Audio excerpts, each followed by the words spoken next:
యూసీఐలో ఒక ఎంప్లాయీ ఉన్నారు. నాన్నగారు వివేకానంద రెడ్డి గారికి మర్డర్ కేసులో అక్యూస్డ్గా A6గా ఉన్నారు.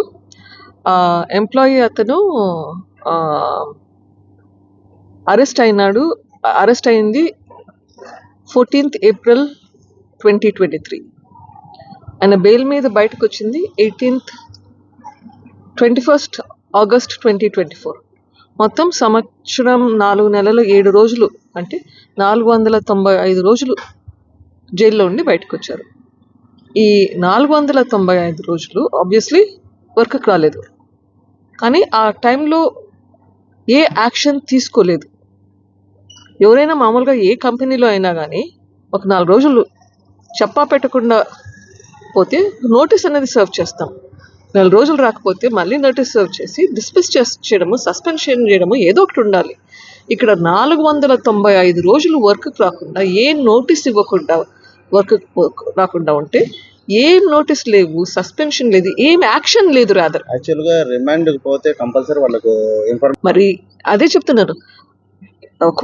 రిమాండ్కి తీసుకున్నారు, మళ్ళీ తర్వాత ఛార్జ్షీట్లో పేరు పెట్టారు, కానీ ఏ యాక్షన్ యూసీఐఎల్ తరపు నుంచి జరగలేదు. అదే కాకుండా మళ్ళీ ఇప్పుడు బయటకు వచ్చాక మళ్ళీ వర్క్లో జాయిన్ అవ్వడానికి రిక్వెస్ట్ పెట్టారు. అది మళ్ళీ కోర్టుకు కూడా తీసుకెళ్లారు. బట్ ఎనీవేస్ ఇప్పుడు సస్పెన్షన్ మీద ఉన్నారు, మళ్ళీ రీఇన్స్టేట్ చేస్తారేమో అని చెప్పేసి నేను మళ్ళీ ఒకసారి సీఎండి గారితో కలిసి ఎందుకు 495 days అన్ఆథరైజ్డ్ లీవా ఏంటిది, అప్పుడు ఎందుకు యాక్షన్ తీసుకోలేదు? అప్పుడు యాక్షన్ తీసుకుని ఉంటే ఇప్పుడు ఈ పరిస్థితి వచ్చిండేది కాదు కదా.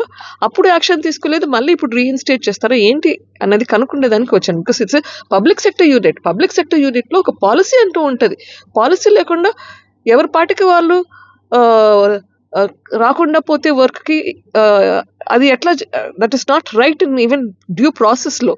సో దాని గురించి ఎంక్వైరీ చేయడానికి వచ్చాను.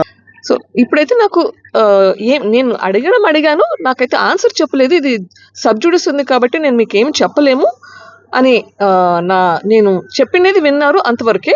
నాకైతే ఏమీ చెప్పలేదు. అది లీగల్ టీమ్ చూసుకుంటుంది, they will take care of it అని చెప్పారు. అడుగుతున్నాను ఎందుకంటే ఇది public sector unit. Public sector యూనిట్లో ఇన్ని రోజులు ఒక ఎంప్లాయీ రాకుండా ఉంటే ఏ యాక్షన్ తీసుకోకుండా ఎందుకు ఉన్నారు? That is the biggest question. Forget murder or anything else. ఒక పబ్లిక్ సెక్టర్ యూనిట్లో close to 500 days without coming to work. ఆ జాబ్ ఎట్లా ప్రిజర్వ్ చేశారు? డిస్మిస్ చేయకుండా ఎట్లా ఆపారు? It's not a long leave. So that is my question. So that means someone అట్లా చేశారంటే ఎక్కడో ఒక చోట ఏమో జరిగిండాలి. Some influence somewhere has happened. What has happened? ఆ ఎంక్వైరీ చేయాలి కదా. That is my question. ఛార్జ్షీట్లో A6 వచ్చేసి గజ్జల ఉదయ్ కుమార్ రెడ్డి.